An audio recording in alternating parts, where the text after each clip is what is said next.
He was 29 years old, lived in a Bahamian penthouse, but slept on a beanbag chair. He managed $32 billion of other people's money and held the absolute trust of the United States Congress until all of it vanished in exactly 72 hours. In an industry defined by wild speculation and anonymous founders, Sam Bankman-Fried presented himself as a different kind of leader. He pitched FTX as a haven of compliance and safety, positioning himself as the one person bringing order to a lawless market. This chart shows FTX's share of global volume. Look at that trajectory. Since January 2020, the exchange captured 10% of all global crypto trading, expanding with a velocity that left its competitors in the dust.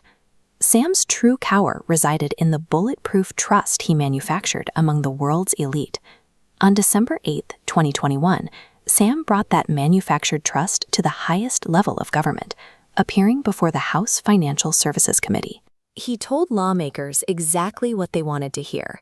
He described FTX as a hyper-compliant, risk-reducing platform, claiming his entire structure was designed specifically for customer protection. He leaned heavily into his philosophy of effective altruism and backed it up with massive political donations, buying a level of credibility that skeptics found impossible to penetrate. This was the ultimate performance. While Sam lobbied for stricter oversight in the public eye, he was simultaneously burying the reality of his own internal balance sheet. The private reality inside the FTX headquarters in the Bahamas bore no resemblance to the polished presentation given to Congress. Publicly, Sam maintained a strict firewall between FTX, which held customer deposits, and his private trading firm, Alameda Research. Privately, a secret backdoor bypassed that firewall entirely. This hidden pipeline siphoned billions in customer assets directly into Alameda's accounts.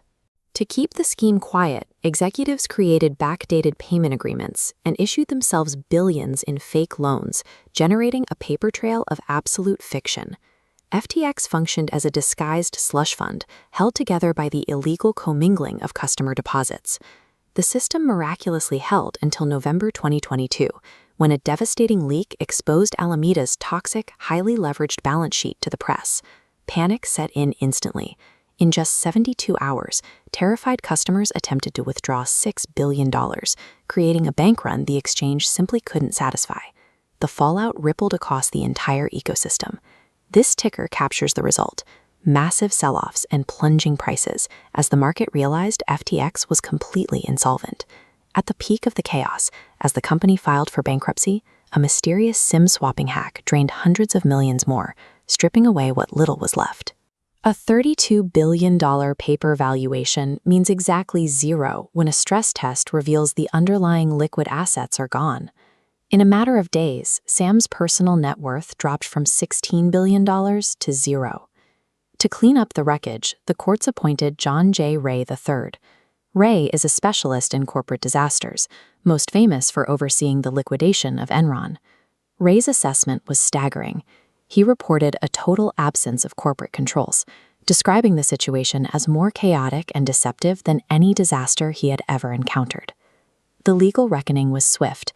Sam was arrested and convicted on 7 counts of fraud and conspiracy, while the members of his inner circle were sentenced to prison. The justice system moved with a speed that mirrored the company's own collapse. The mechanics of the crime explained the thief, but the larger failure belongs to the institutional gatekeepers who enabled him. Venture capitalists, politicians, and regulators were all blinded by promises of innovation and altruistic buzzwords. They handed over their capital and their reputations without ever looking under the hood. We have a recurring tendency to believe in geniuses who claim the old rules no longer apply. The financial system was broken by an age-old human flaw. Powerful people rarely check the receipts if you look them in the eye and tell them exactly what they want to hear.